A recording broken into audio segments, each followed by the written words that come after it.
11th physics. ठीक है, तो हम लोग आज काइनेमेटिक्स का फर्स्ट चैप्टर पढ़ेंगे। ठीक है, काइनेमेटिक्स फर्स्ट चैप्टर। तो एनसीईआरटी में पहला जो चैप्टर है उसका नाम मोशन एंड रेस्ट है।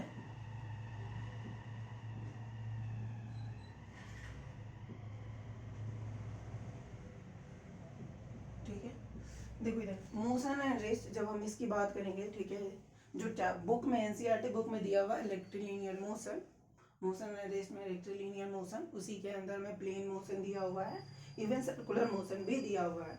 बट आईआईटी जेईई के लिए हमें पढ़ना है और भी कम्पिटिटिव एग्जाम के लिए, तो उसके लिए हम लोग क्या करेंगे, पहले सिर्फ मोशन के बारे में पढ़ेंगे। Motion means displacement, motion parameter, displacement, acceleration and velocity. उसके बाद reactive 1D motion, 2D motion, circular motion हम लोग बाद में पढ़ेंगे। न्यूटन्स लॉ का पढ़ने के बाद हम लोग सर्कुलर मोशन पढ़ेंगे। ठीक है, तो उसमें कोई घबराने वाली बात नहीं है, बाद में मैं पढ़ाऊंगा। ठीक है, देखो इधर, तो first thing motion and rest में, motion of any object is studied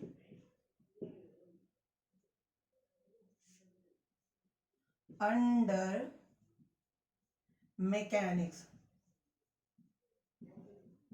mechanics में हम लोग मोशन के बारे में स्टडी करते हैं। ठीक है, किसी भी ऑब्जेक्ट का मोशन के बारे में अगर हमें पढ़ना हो तो वो मैकेनिक्स के अंदर पढ़ते हैं। ठीक है, तो मैकेनिक्स क्या है ये देखो,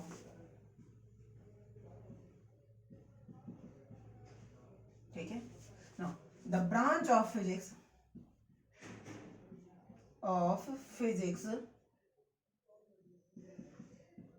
in which we deals with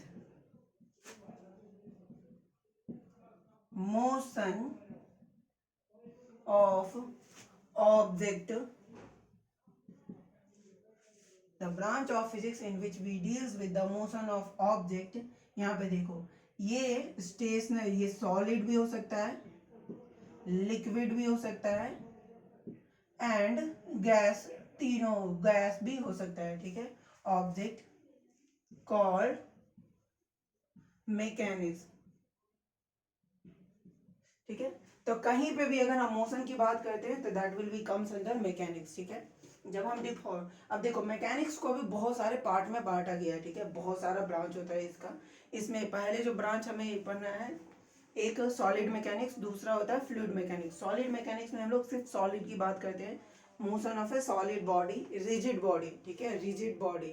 उसके बाद नेक्स्ट होता है फ्लूइड मैकेनिक्स, जहाँ पे हम लोग motion of A fluid, liquid and gas की बात करते हैं। ठीक है, उसके बाद होता है स्ट्रेंथ ऑफ मटेरियल, जहाँ पे स्ट्रेंथ ऑफ मटेरियल भी मैकेनिक्स में ही आता है, बट वहाँ पे हम लोग मटेरियल डिफॉर्मेबल, मतलब मटेरियल में शेप चेंज या साइज में जो चेंज होगा फोर्स लगाने से, वो हम लोग पढ़ते हैं स्ट्रेंथ ऑफ मटेरियल में। ठीक है, तो वो हमें बाद में पढ़ना, अभी हम लोग मैकेनिक्स के पार्ट के बारे में पढ़ रहे हैं। ठीक है, तो मैकेनिक्स अभी हम लोग दो भाग में इसे डिवाइड करेंगे। तो मैकेनिक्स को दो भाग में पहले अगर डिवाइड करें, this will be equals to, one is solid mechanics, दूसरा फ्लूइड।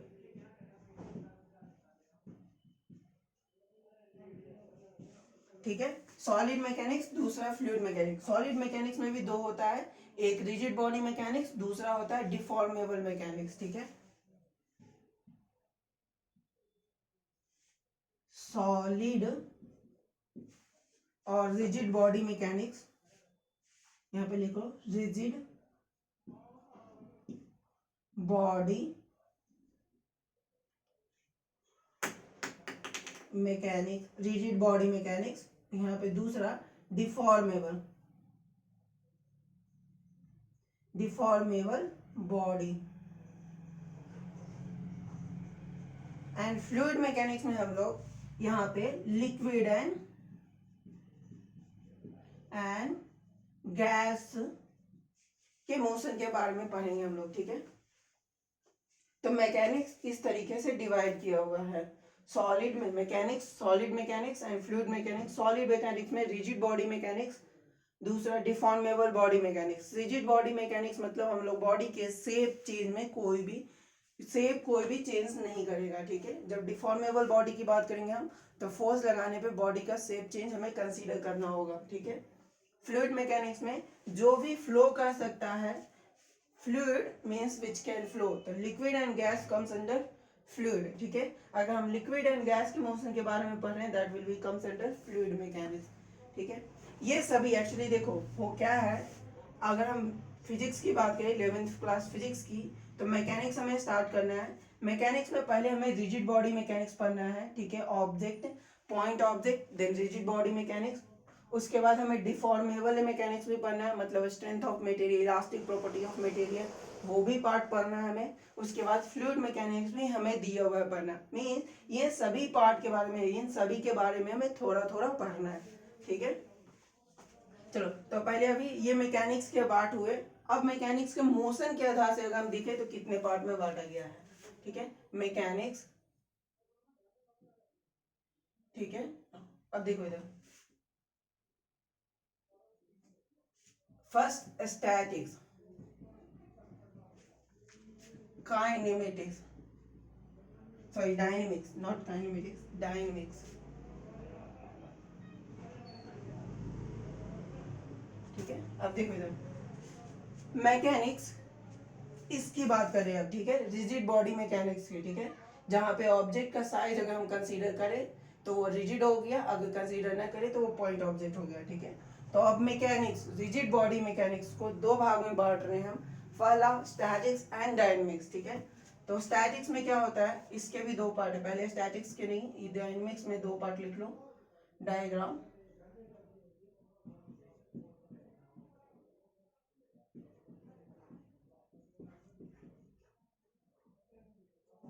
ठीक है। स्टैटिक्स के बारे में लिखो, स्टैटिक्स में जहां पे ऑब्जेक्ट हमारा रेस्ट में हो, ठीक है। The branch of physics, the branch of mechanics लिखो,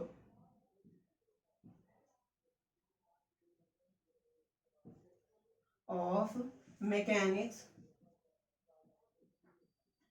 इन विच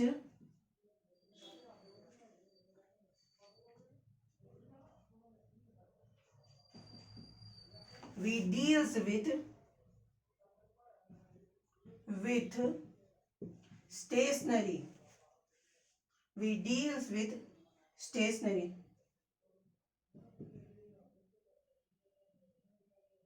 ऑब्जेक्ट। यहाँ पे स्टेशनरी होने का मतलब क्या है, velocity zero, object is at rest, ठीक है। ऑब्जेक्ट इज एट रेस्ट, ये भी लिख सकते हो, ठीक है। That is object is at rest, the branch of mechanics in which we deals with a stationary object, that is object is at rest, called statics, ठीक है। तो इसे हम लोग स्टैटिक्स बोलते हैं। अब स्टैटिक्स का यूज कहाँ करते हैं, ठीक है। देखो इधर, जब हमें स्टैटिक्स कंडीशन दिया हुआ हो, स्टैटिक्स कंडीशन का मतलब क्या हुआ, वेलोसिटी जीरो।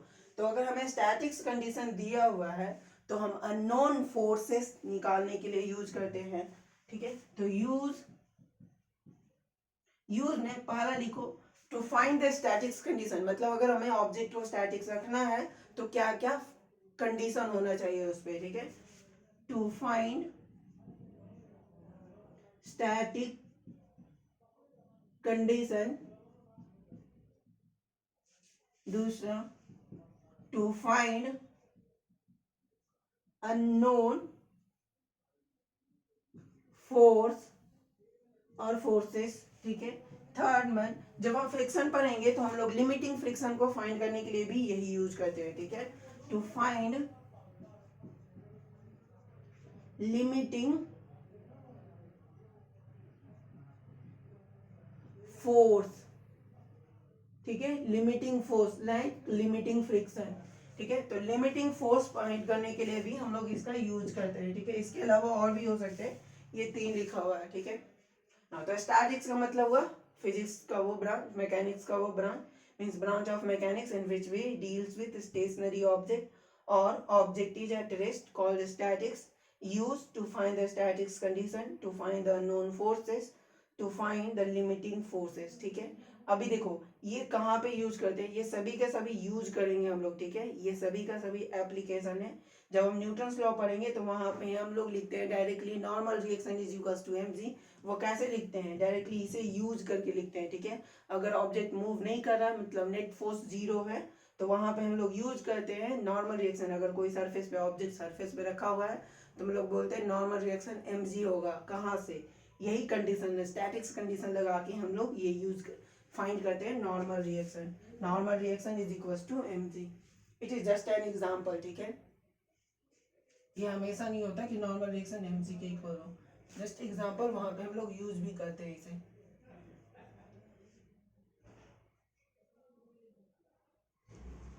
Next dynamics.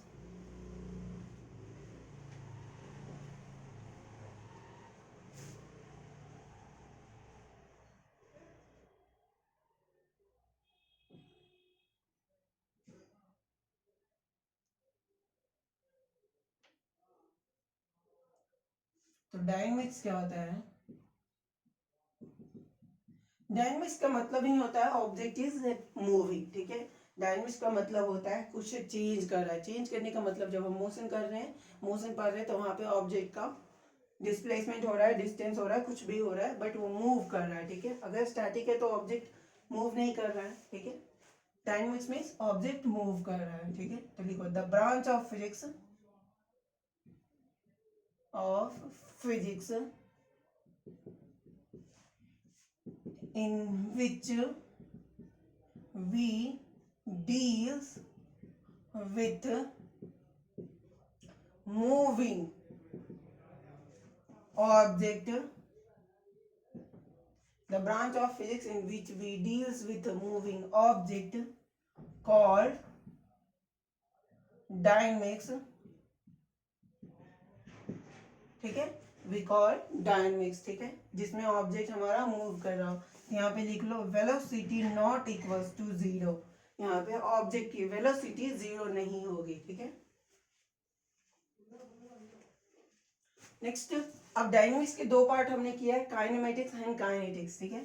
तो अब लिखते हैं काइनेटिक्स, सॉरी पहले kinematics,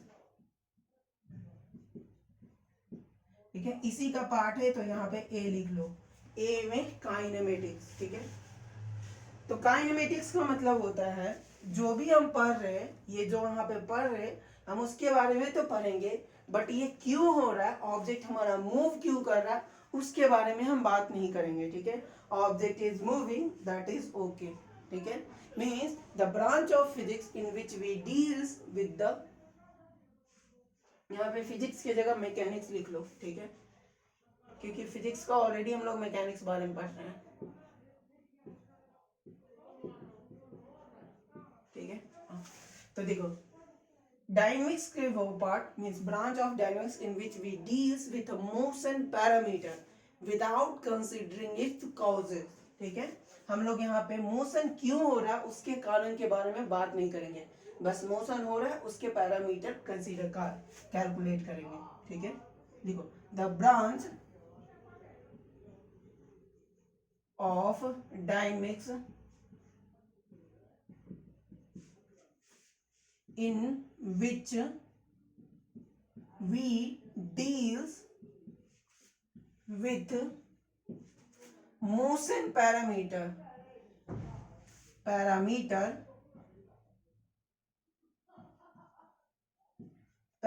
motion parameter means displacement,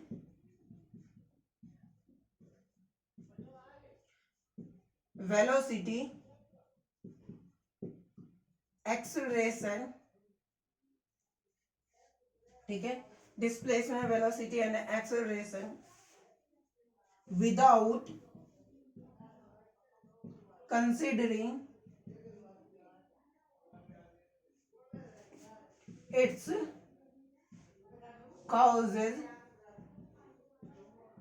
called kinematics,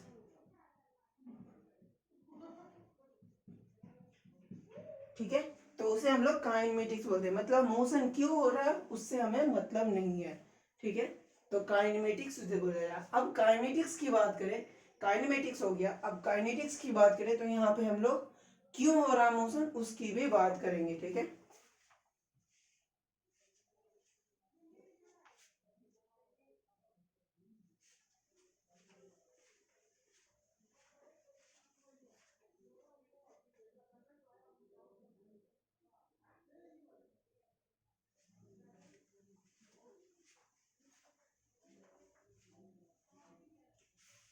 यहाँ पे लिमिटिंग फोर्स लिखा हुआ है, ठीक है।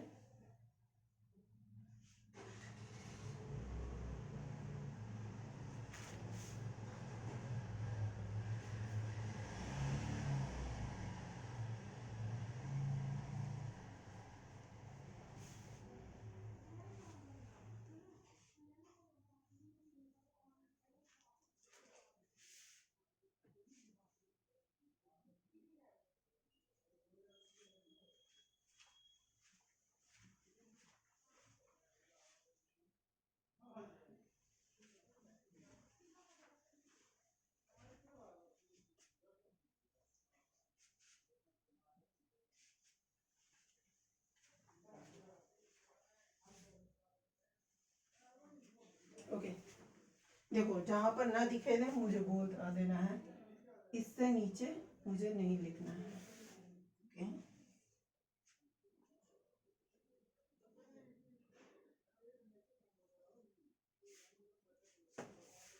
देखो इधर काइनेमेटिक्स हम लोग पढ़ लिए। अब kinetics, kinetics means the branch of physics, branch of dynamics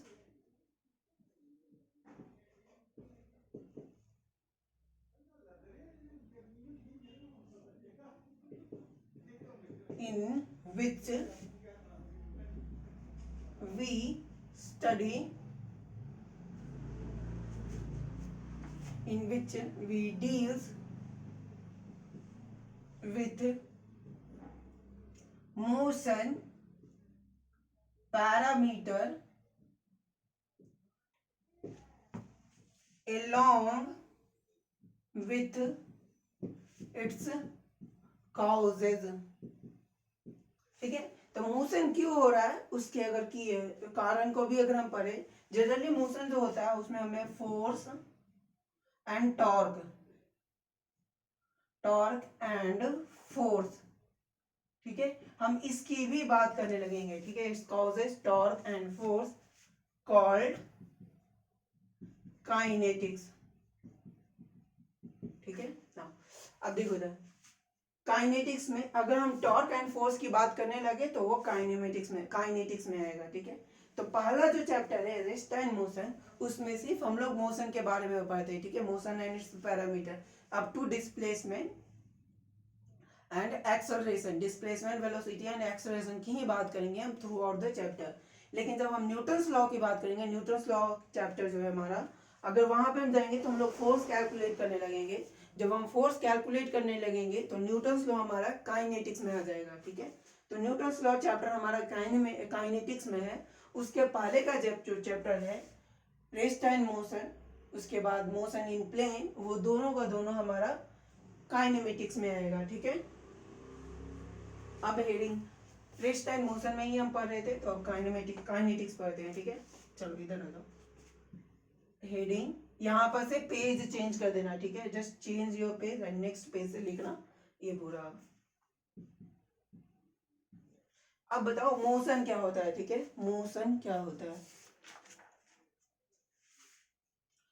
अगर हम बात करें मोशन की, तो मोशन हम लोग कोई भी ऑब्जेक्ट मूव कर रहा है कि नहीं मूव कर रहा है कैसे पता करते हैं।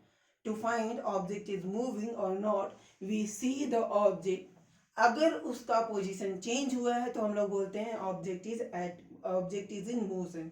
अगर उसका पोजीशन चेंज नहीं हुआ है तो हम लोग बोलते हैं ऑब्जेक्ट इज एट रेस्ट, ठीक है। तो मोशन क्या है,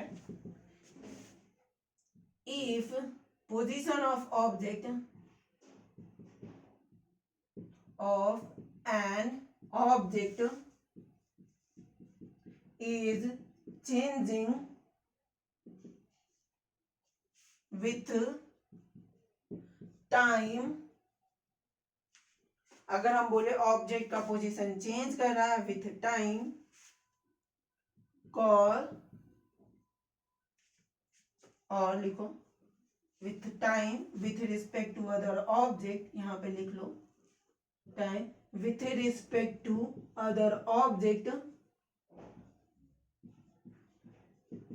the object with respect to other, और यहाँ पे लिख लो ऑब्जर्वर, ठीक है, यहाँ पे ऑब्जर्वर लिख लो, ज्यादा बेटर है। The object is said to be in motion, ठीक है, मतलब जो पर्सन उसे देख रहा, अगर उसके रिस्पेक्ट में अगर ऑब्जेक्ट का पोजीशन चेंज हो रहा है तो हम लोग बोलेंगे object is at, sorry, object is in motion, ठीक है। अगर ऑब्जेक्ट का पोजीशन चेंज हो रहा है तो if position of an object is changing with time with respect to observer, ये विथ रिस्पेक्ट टू का मतलब है, ठीक है, WRT, मतलब with respect to observer, the object is said to be in motion, ठीक है। ऑब्जेक्ट को हम लोग क्या बोलेंगे, ऑब्जेक्ट हमारा मोशन में है, ठीक है। जैसे देखो ये अगर कोई ऑब्जर्वर है, ठीक है ना, ये कोई ग्राउंड पे है, अगर ये कोई ऑब्जेक्ट, मतलब अगर ये देखा कोई बॉक्स को देख रहा है, एंड बॉक्स इनिशियली इससे 5 मीटर पे था, ठीक है, t इक्वल्स टू 0 पे, फिर बाद में t इक्वल्स टू ये 5 सेकेंड पे देख रहा है, t is equals to 5 second पे, और ये 10 मीटर पे आ गया है, दिस इज 10 मीटर, ठीक है। अगर इसका पोजीशन 10 मीटर हो गया है तो हम लोग क्या बोलेंगे, जो बॉक्स है वो मूव कर रहा है, ठीक है। For the observer, this observer, इसे लिख लो ऑब्जर्वर ओ, ठीक है।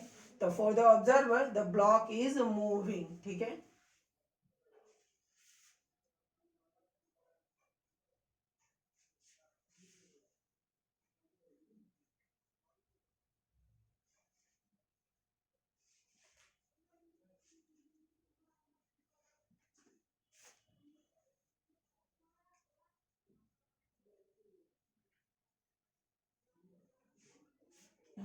For observer,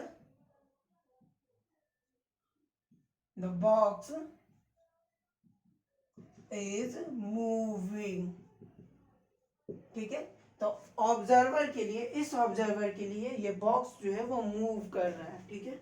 नेक्स्ट इसी में आगे लिखना है, देखो यहाँ पे अगर हम बोले if position of object is not changing with respect to time then object is said to be in rest, हम नॉट चेंजिंग बोल रहे हैं, ठीक है। If object is position is not changing with respect to observer तो object is in rest, ठीक है। देखो यहाँ पे if position of an object is not changing with time with respect to observer,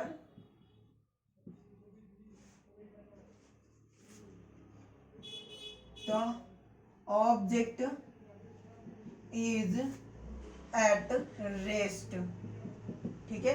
object is at rest, तो उस observer के लिए ऑब्जेक्ट क्या है, रेस्ट पे है, ठीक है।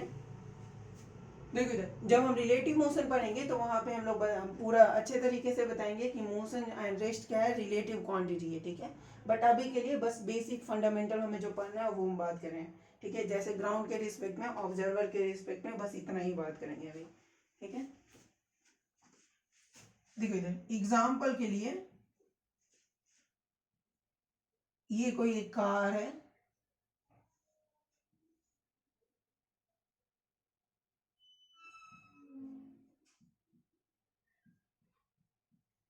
ठीक है। इसमें दो पर्सन, ये ए एंड ये बी दोनों बैठा हुआ है, ठीक है।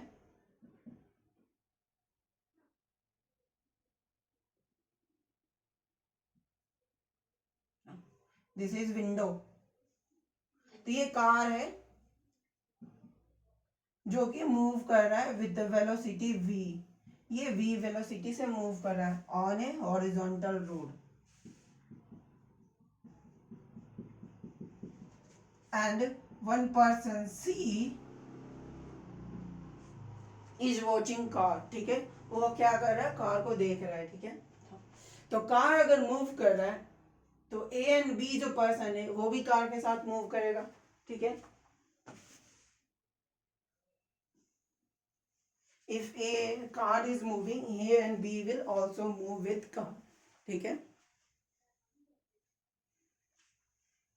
तो लिखो यहाँ पे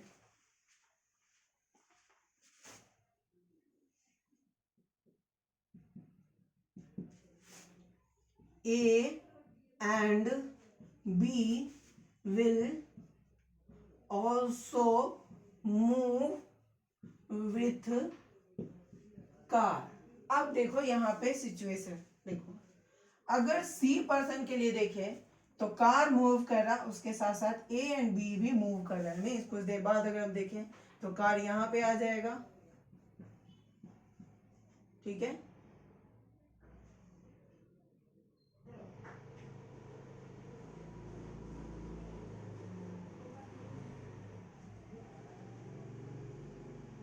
यहाँ पे A, यहाँ पे B, ठीक है। ये A, ये B ना। तो कुछ देर बाद ये टाइम t इक्वल्स टू 0 पे है, t is equals to t पे है, ठीक है। कोई टाइम t पे है, ठीक है। तो A and B will also move with car. अब देखो इस ऑब्जर्वर के लिए for C, for observer C, A, B and car is moving, ठीक है।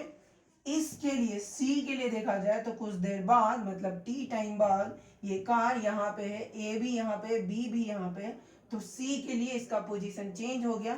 तो हम लोग बोलेंगे कि हाँ कार जो कार मतलब object A, person B and car क्या है, मूविंग है इस C के लिए, ठीक है। अब देखो फॉर बी के लिए ए के लिए देखो फॉर ए। अब ए से अगर कोई ऑब्जर्व करेगा तो ए से लिए ए के लिए देखो, इस ए के लिए देखोगे तो बी मूव नहीं कर रहा है, ठीक है, क्योंकि इन दोनों के बीच पहले जितना डिस्टेंस था अभी भी ये डिस्टेंस उतना ही है। उसके बाद ये कार में बैठा हुआ था तो अभी भी कार में ही बैठा हुआ है, कार इसे छोड़कर नहीं चला गया, ठीक है। तो पर्सन क्या है, अभी भी कार में ही है। तो कार ए के लिए मूविंग नहीं है, बी ए के लिए मूविंग नहीं है, बट सी को अगर ये देखेगा तो सी पीछे जाते दिखेगा इसे, ठीक है। तो फॉर ए अगर हम लिखे तो for A C is in motion but B is not in motion, ठीक है। For A C is in motion but not B, ठीक है।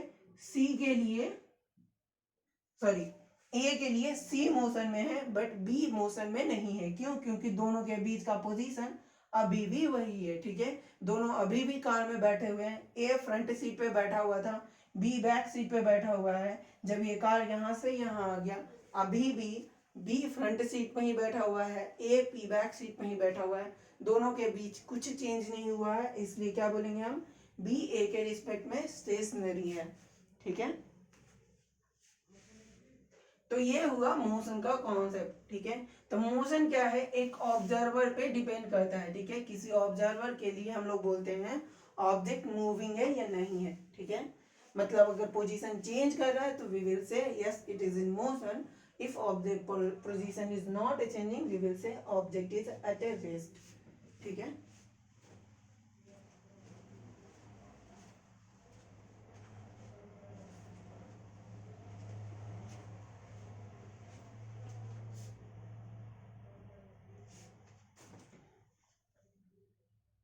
इसके बाद हमें पढ़ना है motion parameter like displacement, position, ठीक है। Position, displacement like this.